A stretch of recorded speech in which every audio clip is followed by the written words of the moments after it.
guys, good afternoon. And for today's video ay nandito lang kami sa bahay buong araw. Yan si Pitoy na boring. Laging walang damit yan kay sa sobrang init ng panahon. Hi Pitoy. Hello. Tapos buong araw talaga nasa bahay lang kami. Kaya grabe ka init ng panahon. Grabe life at dahil sa boring. Ikot-ikot lang tayo ngayon sa bahay. Ikot tayo sa bahay. Dito yan sa right side is may ano. Yan dati yung may ano medyo maliit na tindahan namin. Sarado mo na ngayon. Bike.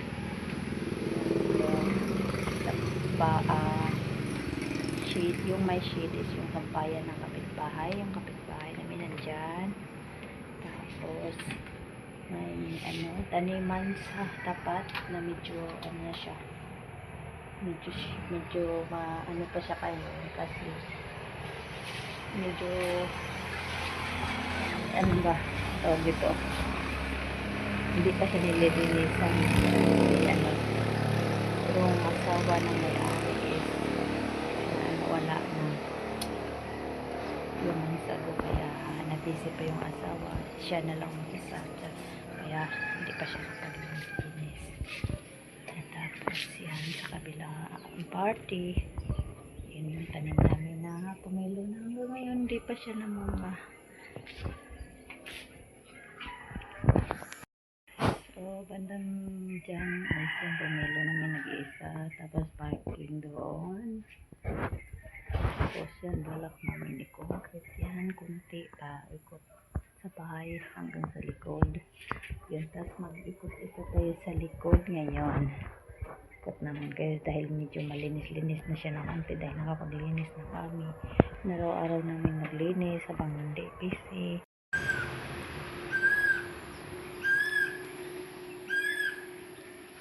Bahay namin sa kabila na maraming tanim na bulaklak. Yan. Tapos ikot tayo dyan mamaya-maya. Tapos yan yung harap ng bahay namin na dati ang dami iba-ibang tanim na ngayon ay ano na siya, medyo marumi na siya dahil hindi pa nalilinisan ng may-ari.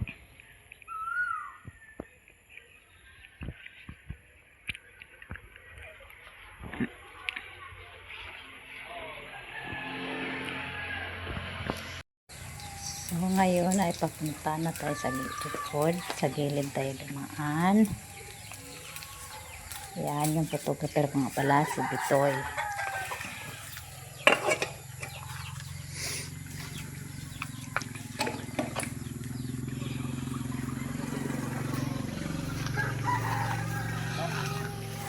Ano nga pala siya, medyo marumi pa talaga siya, pero at least malinis-linis na kumpara ng dati kasi sobrang jungle na talaga siya dahil hindi na pa nalinisan nung laging umuulan. So ngayong laging mainit na ay naglilinis na kami lagi. Yan yung bahay namin medyo malinis na, yung sa kabila pala yung kapitbahay na ano, chicken farm.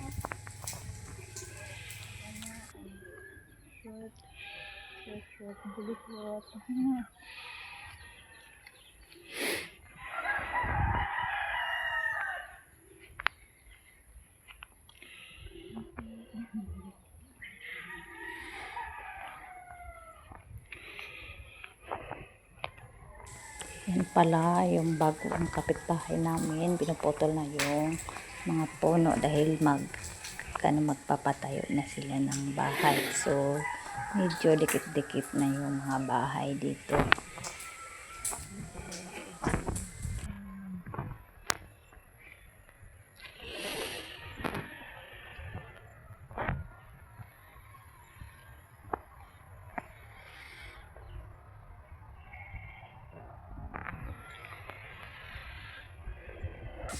So dito sa kabila is yung kabilang kapitbahay namin.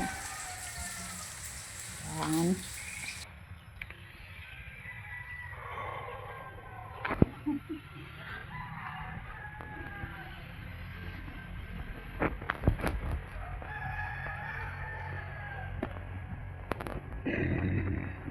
So, banda dito sa kabila is may malaking hall pala dito na pinapano namin dati.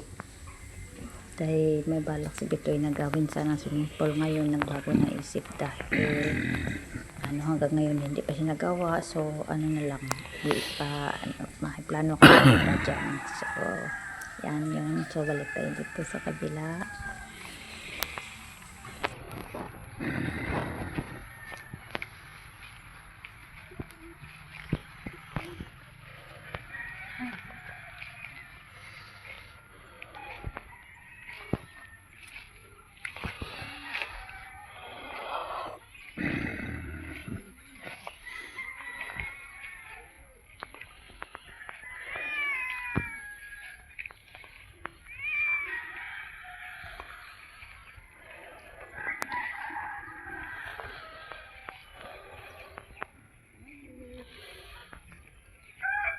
At ngayon din tayo sa manukan ng kapitbahay, yung chicken farm nila.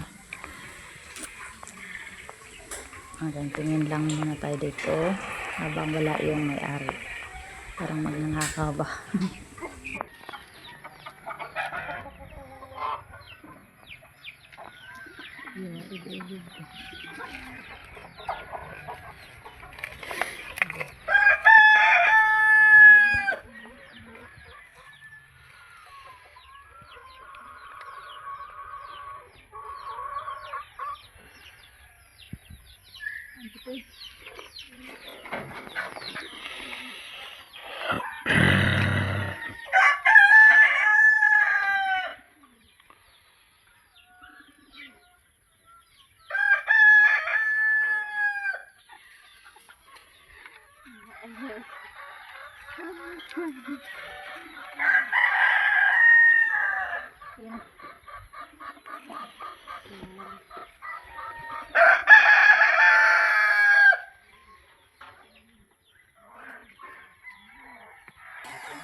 So, habang nag-iikot, kinukuha ko na rin yung bunga na may sira na para hindi masira yung ibang bunga. Yan yung bago ko papaya. Tapos dyan, medyo pa siya, medyo jungle pa kasi iba yung may-ari dyan. Tapos yan, may bagong kapitbahay na naman kami dyan. Yan, pinaputol na yung mga puno dahil yung may-ari dyan is papatayo na ng bahay. So, yan yung buong paligid ng bahay namin. Kalat pa. Kalat-kalat pa yung namin. Kalat-kalat pa yung mga, kasi wala talaga, naboboring lang talaga kami kasi dito lang kami sa bahay buong araw. So, di ba, nabalik na kami dito sa pinagmulan ng video pala, pinagmulan. Ayun yung cameraman ko na puro reklamo.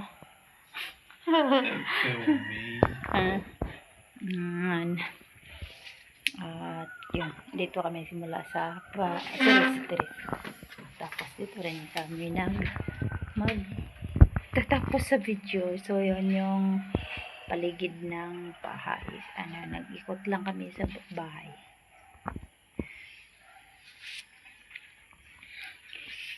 Bye bye.